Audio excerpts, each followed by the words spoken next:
Welcome to leg 7 of the Great Loop aboard the Perch. This is Kim Russo with America's Great Loop Cruisers Association, and today we are going from Melbourne to Daytona Beach, Florida.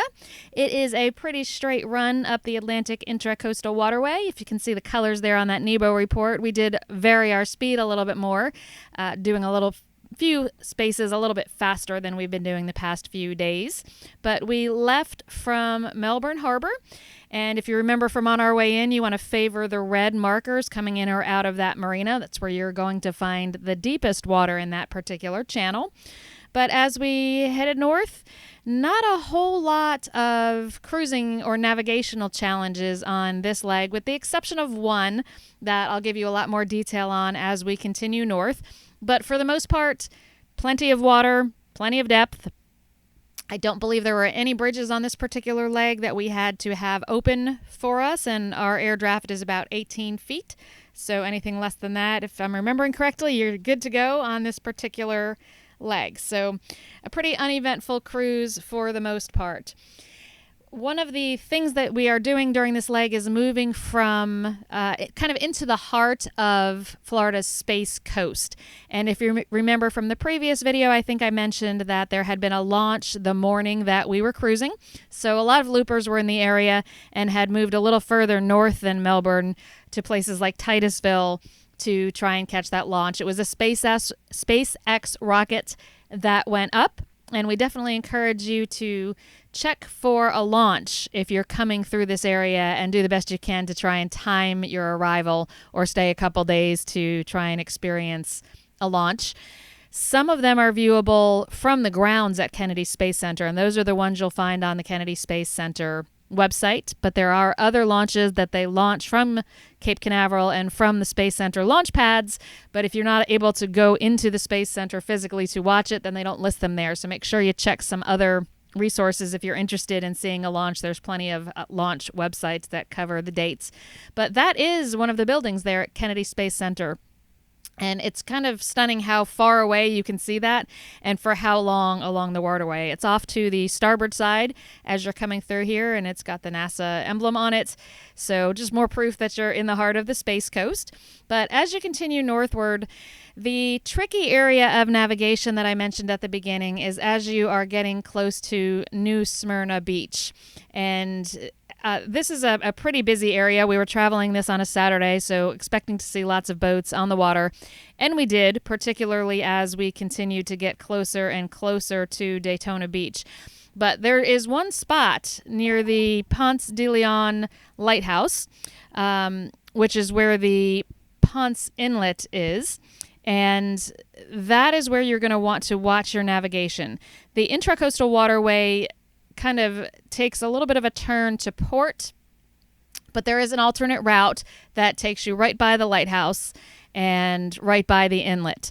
Much tougher to navigate, and as we approach it here in the track, I am going to actually zoom in and stop it for a moment so that I can show you the choices there. But there had been a boat, not a looper, but a looper type boat that had been following behind us all day long. Delightful people we had chatted with a little bit. And they actually followed us to the starboard towards the inlet and did end up running aground. We heard them on the VHF radio. They did manage to get themselves off with their thrusters, but they were radioing Towboat US for some local knowledge to work their way back out of that navigation challenge. We also know of at least one looper boat who did run aground in that same area. So extreme caution if you decide to take the version of the route that is going to put you closer to the lighthouse. So we'll show you that track in just a moment. A lot of the boat traffic in this area were smaller weekenders, families out with kids for the day that had taken the boat to some of the sandbars and just kind of beached them for the day. So what better way to enjoy the South Florida beautiful weather in late March than to spend the day on the boat and at a beach. And this was extremely much the case in this area. Lots of boats around. But this is kind of a close-up of your choice here. Obviously, our track is that blue line, which takes you right close to the inlet. Real hard turn to port. the ICW is actually where you're seeing the cursor run over at this point. So it kind of pulls off to the port side. If you head towards the inlet, you have that real sharp turn to port. You can see from this Google imagery that it is a challenge to navigate. Here's the actual kind of in motion view. Most say it takes some local knowledge. We did not have trouble navigating it, but as I said, there were at least 2 other boats that we know of on that day who had run aground. So if you choose that option, be cautious. The shoaling shifts through there quite a bit, and the aids to navigation on the water are not always in the right place because of that. So use caution or stay on the ICW. But we did get a stunning view of the lighthouse and some great pictures. As we continued on, shortly after the Ponce Inlet, you will start to see buildings from Daytona Beach come into view. We are headed into Halifax Harbor Marina for the evening, which is a real big marina. We know that there are other loopers there who we would later on that evening decide to have docktails with at Mama Fufu's, which is a restaurant there adjacent to the marina. And Halifax Harbor is a really big marina. We noticed lots of small boat traffic, lots of 17 and 18 and 20 footers going in as we were entering, and later found out there is actually a boat ramp in part of this complex. So you may see a lot of traffic going in there, but it really was a very peaceful stop for the night once things calmed down.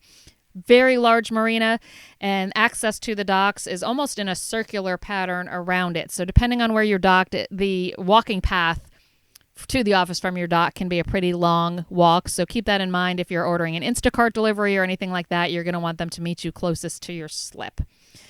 This is our Nebo report for the day. As you can see, we traveled for about 8 hours, which is kind of a typical, almost a little bit short of a day for us of recent. 76 miles and an average of 9.4 knots, which is a little bit faster. And you can see in the colors there were some stretches with a little bit more open water, not ocean open water, but a little bit more room to just go a little bit faster. And since we've been pushing hard with long days, we decided to go ahead and do that on this particular day. So that was our journey to Daytona Beach. We will be back shortly with our next leg, which is going to take us from Daytona Beach up to Jacksonville Beach. Thanks for watching.